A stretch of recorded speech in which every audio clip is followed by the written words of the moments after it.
Hey guys, this is day 71 of startup.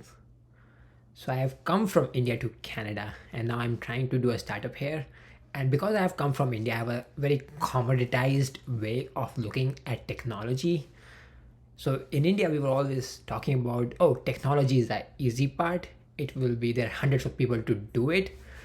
It's important to have more of a sales and business perspective clear. So throughout my years in India, I was completely focused on honing my sales or business skills and completely ignored the tech part, and it was always taken care of. But I'm realizing this again and again and more that in North America, in Canada, in USA, in the startup ecosystem, it is the business part which is considered easy and commoditized.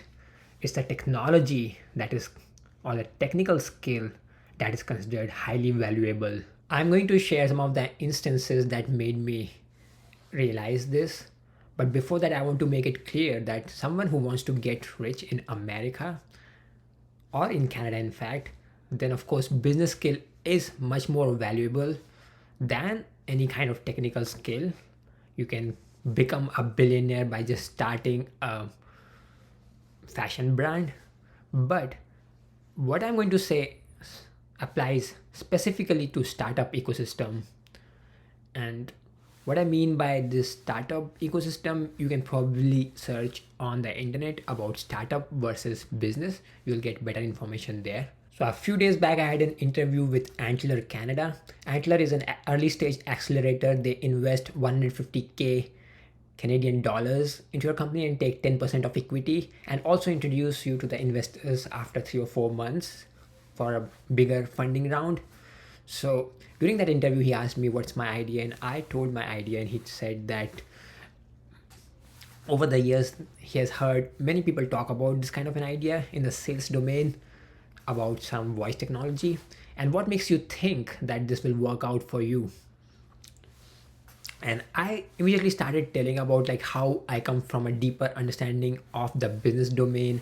I have myself done some cold calling and I have talked to so many people, and I'm trying to find the emotional angle to it.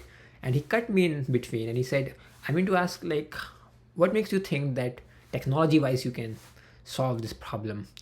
And that really surprised me, because in India we were always used to just trying to prove that we understand the business, that we'll be able to sell something, and we are not just complete geeks.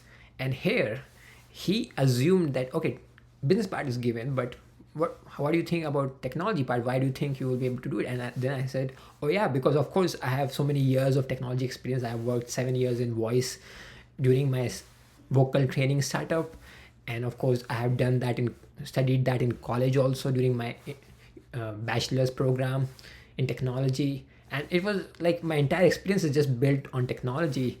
And but I still just choose to give the answer in form of like why I'm different from other techies, which he did not want to hear. He just wanted to hear whether I'm technologically good. Another thing I noticed, like today I was watching a Y Combinator video about how to get selected for Y Combinator, and he said that your chances of getting into Y Combinator increases with the number of technical co-founders you have in the team.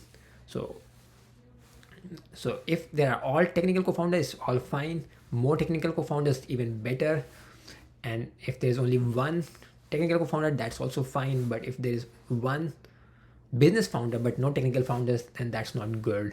In this channel, a lot of people must be there who are wanting to do a startup while not being in tech. But then that's not a blocker. You can always find a technical founder with you, co-founder with you. And it's always usually startups you want to do 2 people or 3 people at a time, because it's also very emotionally hard, and it's always good to have more support. So that's it.